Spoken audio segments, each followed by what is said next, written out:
a Seminario Bíblico Daval Adonai. En esta ocasión vamos a estar trabajando otra de las escuelas bíblicas. El tema de esta es la lección número 17 del leccionario bíblico que se utiliza en la iglesia. Y el tema de este estudio, Cristo exaltado sobre todas las cosas. La base bíblica se encuentra en 1 de Pedro 1, 18, 22, 4, 1 y 2 y 5, 2, 3 y 8. En esos pasajes específicos es que vamos a estar basando la escuela bíblica en este momento. Hacemos una oración para que el Señor nos dirija en este estudio. Amantísimo Dios, Padre Celestial, te damos gracias por esta oportunidad que nos brinda de poder, Señor, escudriñar tu palabra. Te pido que te glorifiques en una forma muy especial, Señor. Bendice a aquellos hermanos y amigos que van a estar accediendo a este estudio, que sea de bendición para sus vidas. En el nombre poderoso de Jesús te lo pido, mi Dios. Amén. Ok, comenzamos la introducción. Nos dice que los creyentes en Asia Menor, los receptores de esta epístola, estaban atravesando situaciones de hostilidad y persecución por parte de la población que los despreciaban y marginaban. O sea que los destinatarios que el apóstol Pedro está dirigiendo su carta estaban a punto de atravesar, en cierto sentido, algún tipo de persecución. Entonces, esta carta tiene un propósito bien importante. Es por eso que Pedro utiliza el modelo de Jesús como siervo sufriente para alertar a los lectores que están atravesando esas pruebas. Lo que el apóstol Pablo está haciendo, o hace, mejor dicho, hizo, cuando escribió esta carta, era de alguna manera alentar a todos aquellos hermanos que estaban a punto de experimentar esa terrible persecución. Y la síntesis de esto era que miraran el ejemplo de Jesús, miraran el sufrimiento de Jesús y todo el proceder de Jesús. Seguimos. En esta epístola aparecen palabras acerca del sufrimiento y pasión de Jesús más que en ningún otro libro.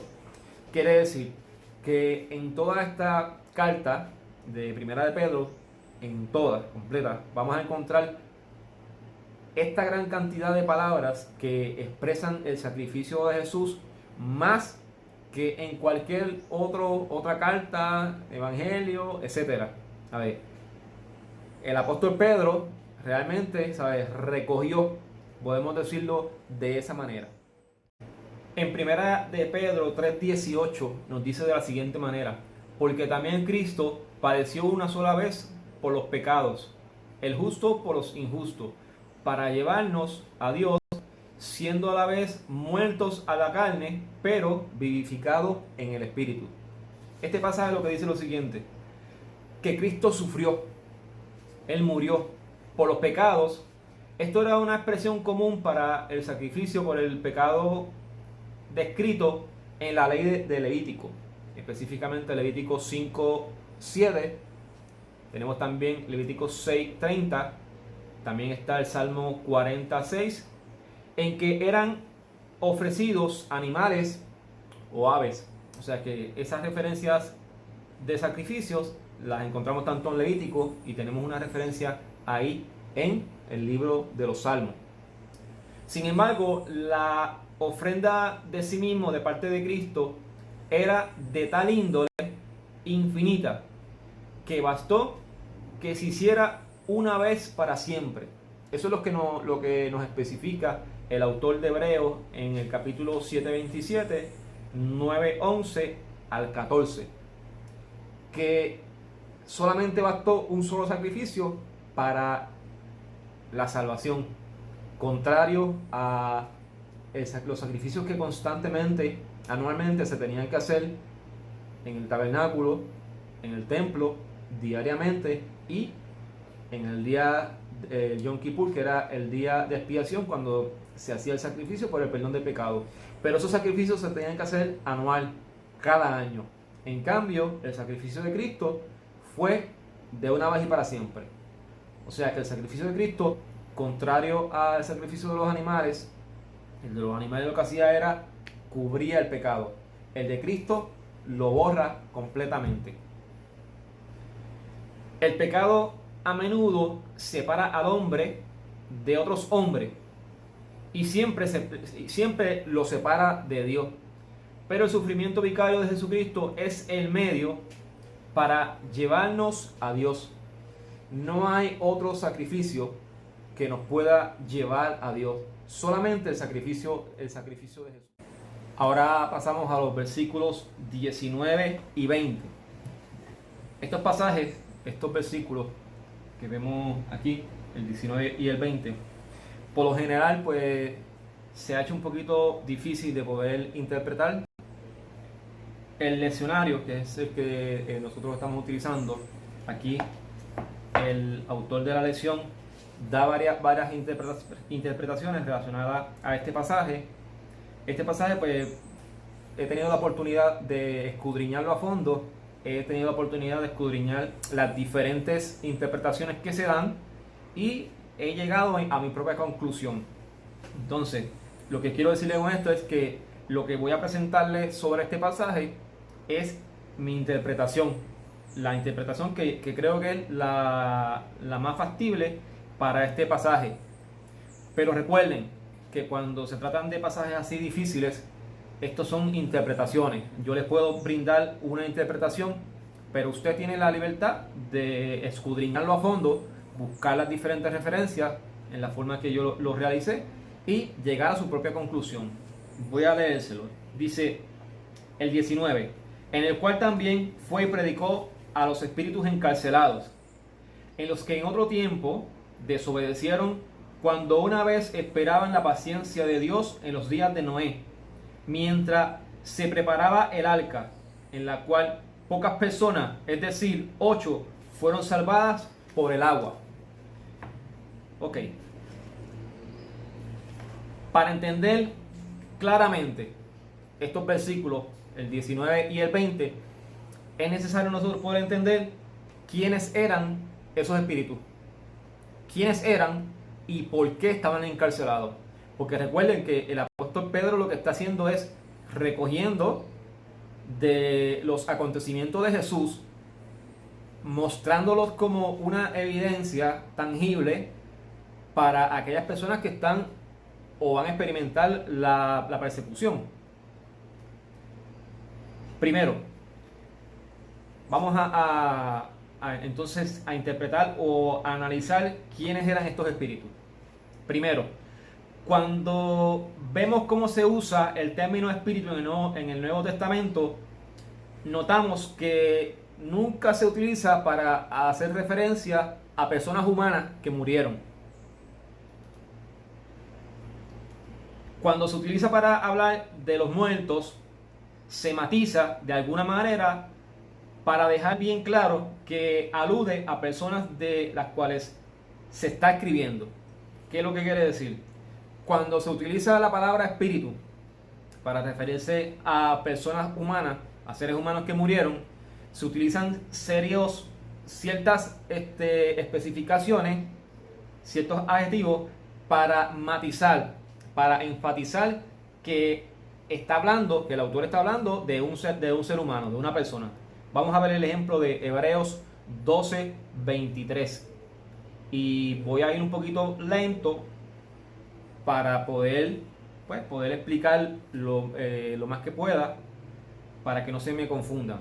Recuerden que cualquier duda, cualquier pregunta, en confianza, me la pueden hacer aquí mismo en el video, en la página de Facebook, Seminario Bíblico Daval Adonai, o en la página de el email también, que es seminariobíblico@gmail.com. Ok, Hebreo nos dice: a la congregación de los primogénitos que están inscritos en los cielos.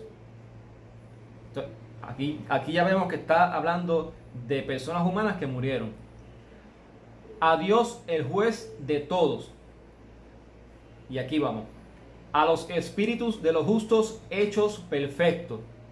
Aquí el autor de Hebreo está utilizando la palabra espíritu para hacer referencia a seres humanos, a personas que fueron hechos perfectos. ¿Ve? De esa manera es que entonces en el Nuevo Testamento los autores pueden utilizar la palabra espíritu. Vamos a seguir. Segundo, no es posible que estas sean personas muertas, ya que no hay nada en este pasaje que lo especifique como tal. Otra referencia es el hecho de que cuando leemos el pasaje de Pedro, el 19 y el 20, nos damos cuenta que Pedro no está hablando de seres humanos, porque no hay una referencia clara que especifique que son seres humanos. Eso es otro detalle importante. Ok. Hijos de Dios. Génesis 6, 2. Basado en las evidencias que nos muestra el texto bíblico, estos espíritus son los hijos de Dios que son mencionados en Génesis. ¿Por qué yo digo que son los hijos de Dios mencionados en Génesis? Vamos a ver. Mira, Génesis 6, 2, y esta es la Biblia de la versión Jerusalén. Vinieron los hijos de Dios, vieron los hijos de Dios que las hijas de los hombres le veían bien y tomaron por mujeres a las que preferían de entre ellas. Quiere decir, el texto bíblico de Génesis nos está diciendo que los hijos de Dios vieron a las hijas de los hombres y vieron que eran hermosas, y entre ellas tomaron mujeres para sí. El término hijo de Dios se refiere a seres espirituales del consejo divino, no seres humanos. Quiere decir que hijos de Dios se refieren a seres espirituales del consejo celestial, los mismos que son reconocidos o que son mencionados aquí en primera de Pedro 3, 19 y 20 como los espíritus que fueron encarcelados. Otra referencia a los hijos de Dios la vamos a encontrar también en Job 1.6 y el 2.1.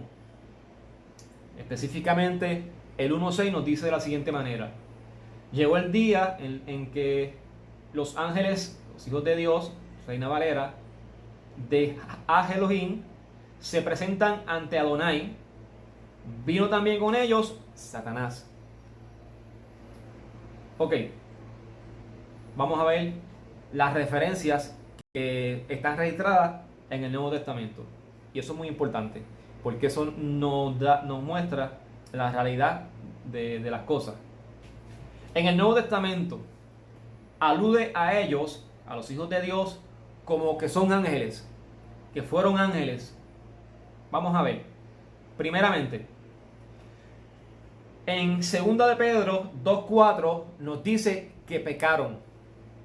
Vamos a buscar la referencia.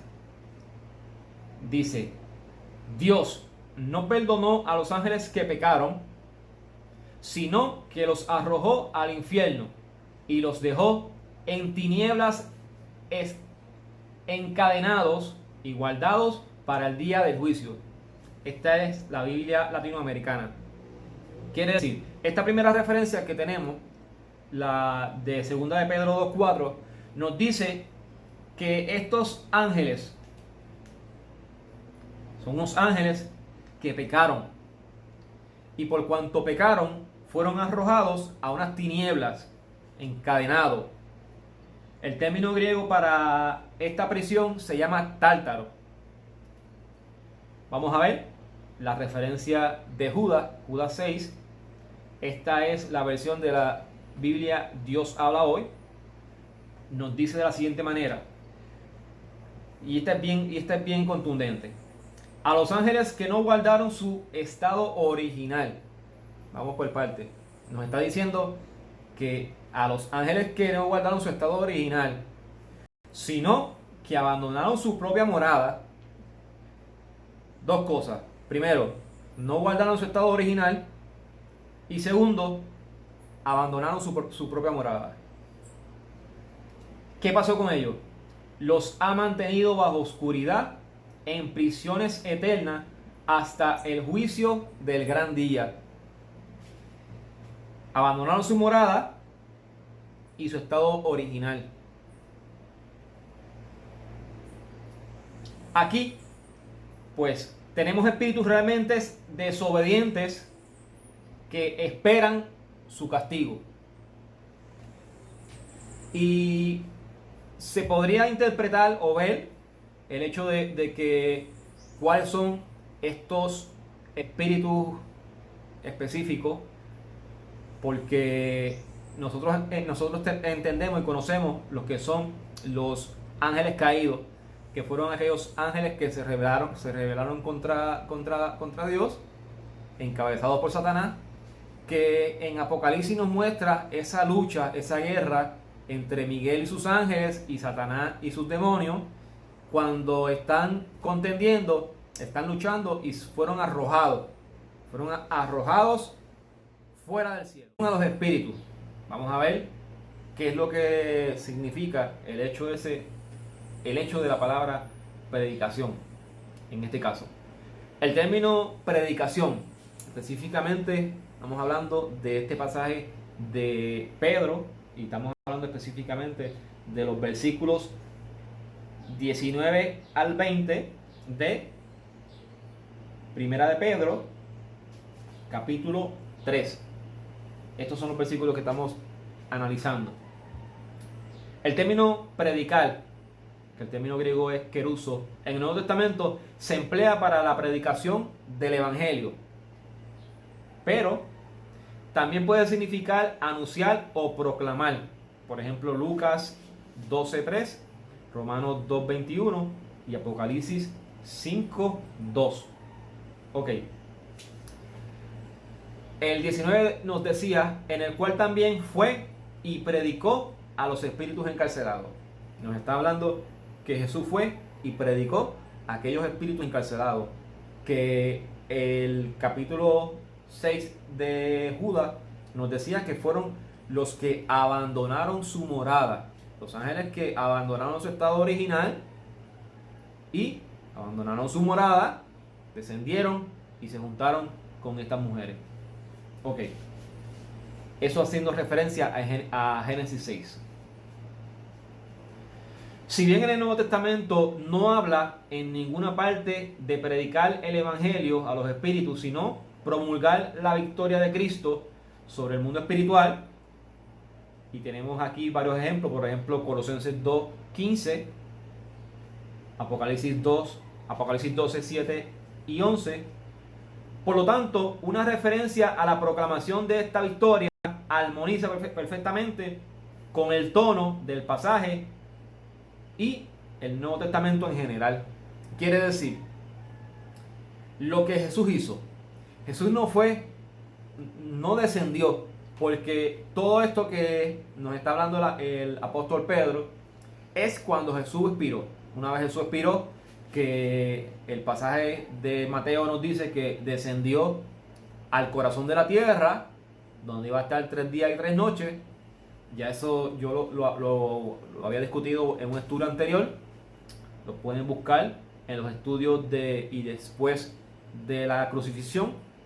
Ahí hay, en todos esos estudios, pues específicamente cuando hablo de Mateo, que hablo específicamente de todo este acontecimiento que Jesús realizó cuando una vez murió. Lo que quiere decir es que Jesús descendió al corazón de la tierra, como nos dice el pasaje de Mateo, a proclamar su victoria sobre todos estos espíritus que estaban encarcelados, sobre toda potestad, sobre todo principado, como nos dice el pasaje de Colosenses 2:15, que los exhibió públicamente, triunfando sobre ellos en la cruz del Calvario. Aquí está, Colosenses 2:15. Y despojando a los principados y a las potestades, los exhibió públicamente, triunfando sobre ellos en la cruz del Calvario. Ok, quiere decir que Jesús fue a proclamar, pero vamos a resumir específicamente lo que hemos hablado hasta ahora. Primero, a su destinatario, Pedro les llama la atención a que miren el ejemplo de Jesús. Importante. Del punto de vista humano, él fue asesinado. Del punto de vista humano, Jesús fue asesinado. Pero resucitó no simplemente a una vida natural renovada, sino a una vida transformada en el mundo espiritual. Entonces, una vez Él resucitó, en ese mundo desciende al corazón de la tierra, y esto lo habla específicamente Mateo 12:20. Y quiero decirle que esta referencia de Mateo 12:20 es la señal que el maestro les dejó a sus discípulos para que ellos supieran el momento específico cuando iba a resucitar.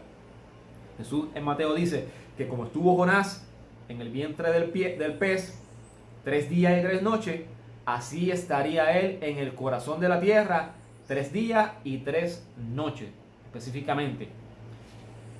Y proclamó su historia a los ángeles que estaban encarcelados, que en el tiempo de Noé desobedecieron juntamente con las hijas de los hombres. En definitiva, eso es básicamente lo que nos quiere decir el pasaje de primera de Pedro, capítulo 3, el 19 y el 20 específicamente. La actitud de Jesús. Ese era el llamado que el apóstol Pablo le está haciendo a su destinatario. En primera de Pedro 4, del 1 al 2, nos dice: puesto que Cristo ha padecido por nosotros en la carne, vosotros también armaos del mismo pensamiento. Pues quien ha padecido en la carne, terminó con el pecado, para no vivir en el tiempo restante en la carne, conforme a las concupiscencias de los hombres, sino conforme a la voluntad de Dios. ¿Qué es lo que nos quiere decir esto? En la carne quiere decir como ser humano. Esto hace referencia al sacrificio de Cristo.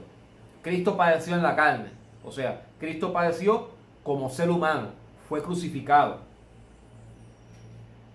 Almaos, el pasaje nos dice que almaos de la misma manera que el Señor lo hizo. Esto es un término militar, pues la vida es una batalla, como el apóstol Pablo nos recuerda en Romanos 13:12. También nosotros con la misma actitud, por cuanto el siervo no es mayor que su Señor, nosotros debemos tener la misma actitud de Jesús.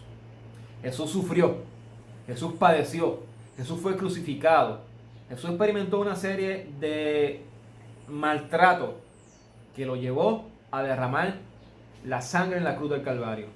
Pero Él lo hizo porque sabía que todo esto, todo este sufrimiento, todo los padecimientos que Él iba a tener, iban a servir para dar vida y vida en abundancia.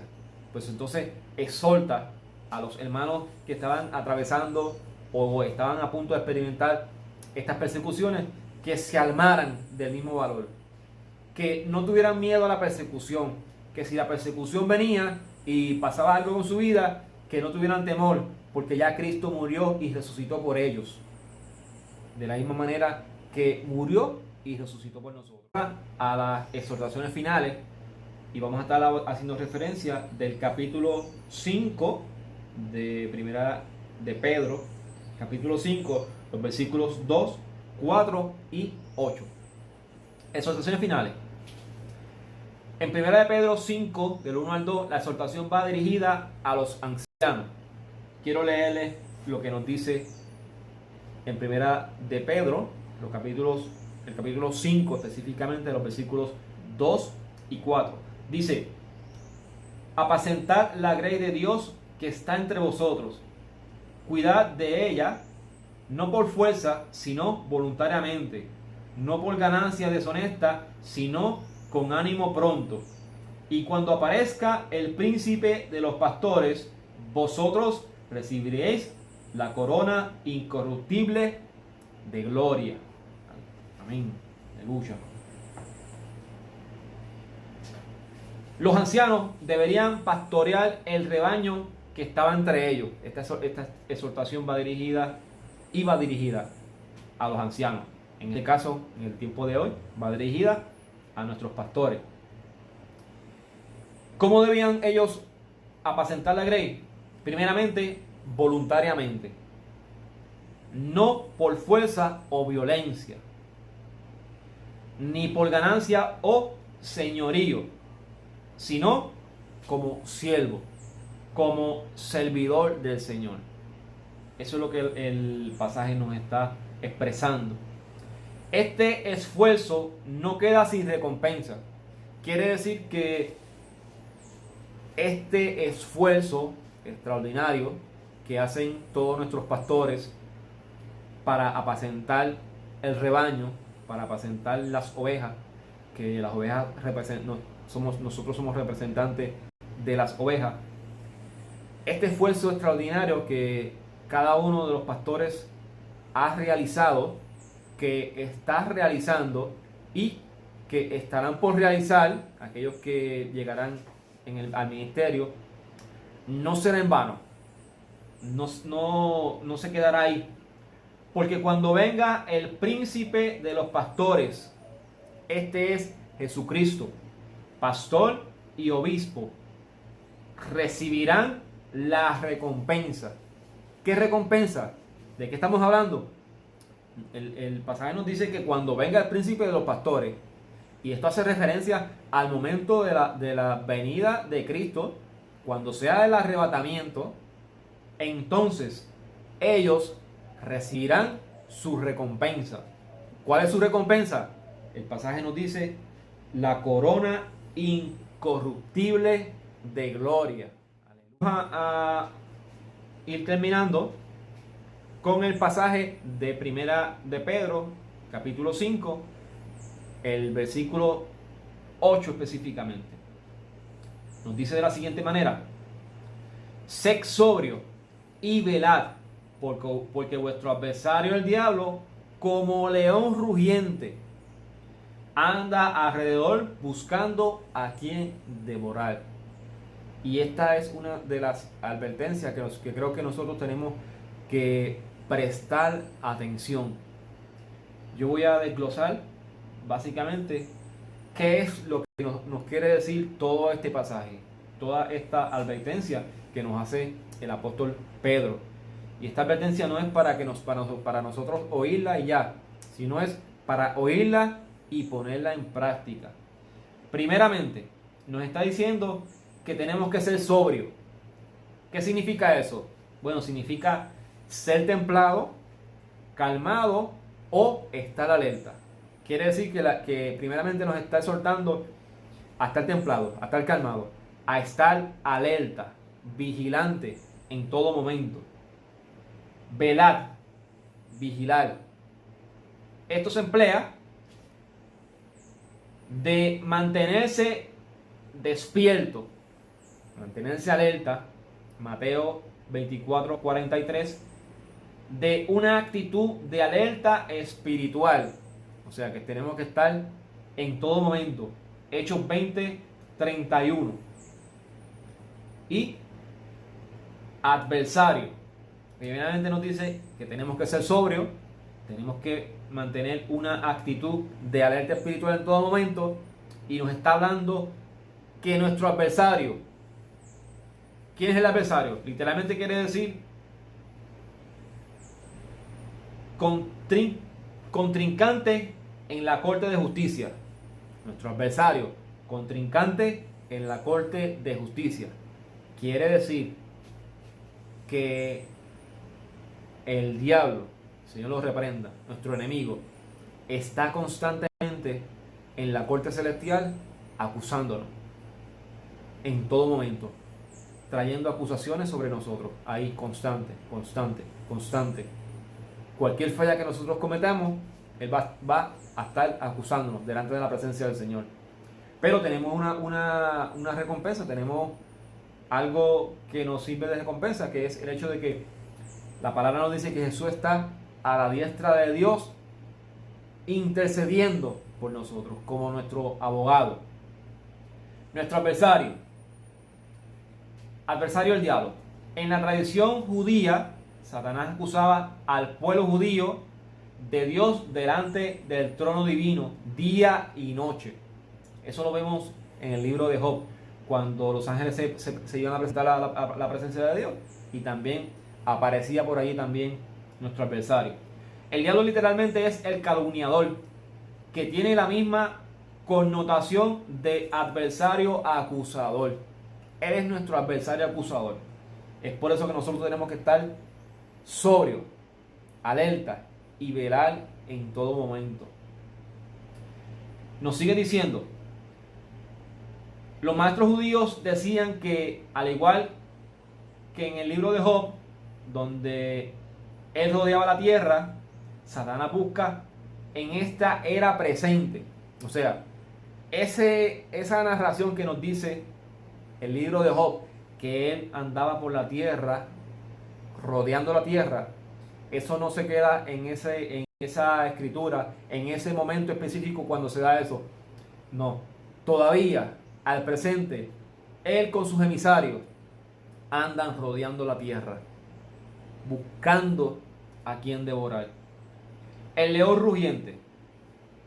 Esto expresa la violenta, insaciable y la sed de presa. O sea, el enemigo no juega. El enemigo no está jugando. El enemigo literalmente está buscando a quien destruir. El enemigo literalmente está buscando. Él quiere destruir al mundo. Punto. A todo ser humano. Él quiere destruirlo. Por el pecado del hombre, el diablo logró nuestra destitución de la gloria de Dios, como nos dice Romanos 3:23. Pero Cristo, nuestro abogado, con cumplir todas las exigencias de la justicia por nosotros, ha hecho que nuestra redención sea de todo consecuente con la justicia de Dios. O sea, que nosotros somos justificados porque la justicia de Cristo se nos fue imputada a nosotros. El rebaño ha sido recogido en el redil, ya está seguro de las bestias del campo. Eso hace referencia a la práctica que llevaban a cabo los pastores de ovejas. El redil está protegido con un cerco de piedra y con un cesto formado por una maraña de espinas. En medio de la noche aparece un león con un rugido que retumbaba la tierra. Básicamente ese rugido lo que busca es crear temor en la presa, crear un terror. El terror se apodera de todo el rebaño. Las ovejas corren como locas, desesperadas.